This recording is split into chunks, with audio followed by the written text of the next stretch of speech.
Hello friends, आप सभी का स्वागत है। सबसे पहले 15 अगस्त को आप सभी को बहुत सारी बधाइयाँ।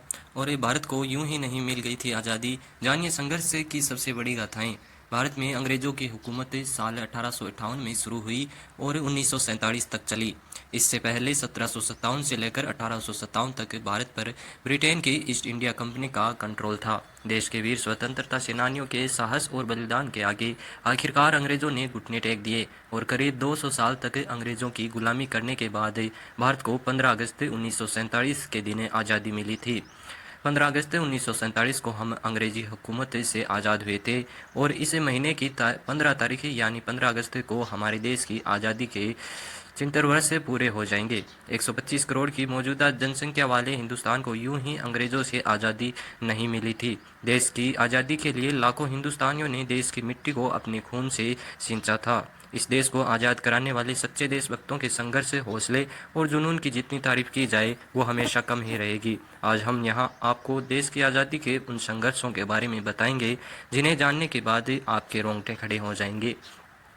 1857 में उठी थी हिंदुस्तान की आज़ादी की पहली चिंगारी। अंग्रेजी हुकूमत से आज़ादी की लड़ाई की पहली चिंगारी साल 1857 में निकली थी। उस वक्त का विद्रोह सिपाही विद्रोह या 1857 के भारतीय विद्रोह के नाम से प्रसिद्ध है। उस विद्रोह का नेतृत्व किसी और ने नहीं बल्कि मंगल पांडे ने किया था। मंगल पांडे के अलावा झांसी की रानी लक्ष्मीबाई, बहादुर शाह जफर, तात्या टोपे और नाना साहिब ने भी 1857 में अंग्रेजों के खिलाफ लोहा लिया था।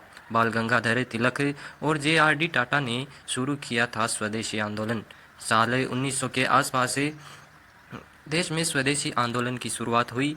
उस वक्त बाल गंगाधर तिलक और जे.आर.डी. टाटा ने बॉम्बे स्वदेशी को ऑफ स्टोर्स कंपनी लिमिटेड की स्थापना कर विदेशी सामानों का बहिष्कार कर स्वदेशी सामानों का समर्थन करना शुरू किया।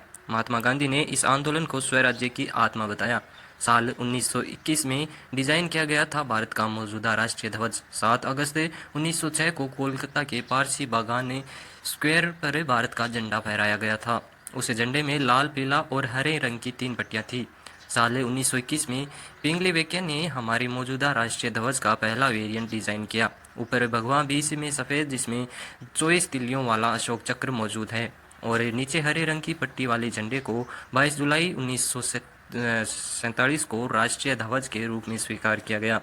इस तिरंगे को 15 अगस्त 1947 को फहराया गया था। महात्मा गांधी ने 1942 में शुरू किया था भारत छोड़ो आंदोलन।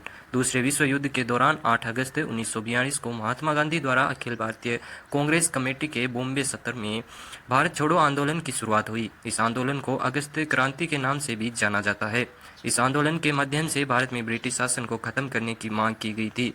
आज़ादी के वक्त भारत का नहीं था कोई राष्ट्रगान। आज़ादी के समय भारत का कोई राष्ट्रगान नहीं था। मौजूदा राष्ट्रगान भारत भाग्य विधाता साल 1911 में रविंद्रनाथ टैगोर द्वारा लिखा गया था, जिसका नाम बाद में बदलकर जन गण मन कर दिया गया था। फिर इसके बाद 24 जनवरी 1950 में भारत की संविधान सभा ने जन गण मन को राष्ट्रीय गान के रूप में स्वीकार कर लिया था। रेड क्लिफ लाइन के नाम से भी जानी जाती है भारत पाकिस्तान की सीमा।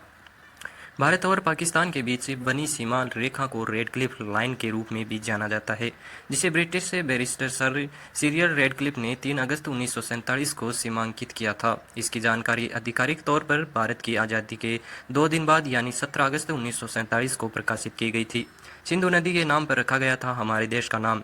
हमारे देश का नाम सिंधु नदी से लिया गया था। सिंधु नदी महान सिंधु घाटी सभ्यता की गवाह है। भारत को 15 अगस्त 1947 की आधी रात को स्वतंत्रता मिली थी। आपको जानकर हैरानी होगी कि कोरिया, कांगो, बहरीन और लिechtenstein भी 15 अगस्त को ही अपना स्वतंत्रता दिवस मनाते हैं। बंकिम चंद्र चटर्जी द्वारा लिखे गए उपन्यास आनंद मठ का एक हिस्सा है वंदे मातरम। बंकिम चंद्र चटर्जी द्वारा लिखित भारत का राष्ट्रगीत वंदे मातरम 1880 के दशक में किया गया था। वंदे मातरम बंकिम चंद्र चटर्जी द्वारा लिखे गए उपन्यास आनंद मठ का एक हिस्सा था। वंदे मातरम को 24 जनवरी 1950 को राष्ट्रीय गीत के रूप में मान्यता दी गई थी। ये वीडियो आपको कैसे लगी कमेंट में ज़रूर बताएं। वीडियो को लाइक करें और चैनल को सब्सक्राइब करें। उम्मीद है ये वीडियो आपको अच्छी लगी होगी। मिलते हैं आपसे अगले वीडियो में, तब तक के लिए जय हिंद, जय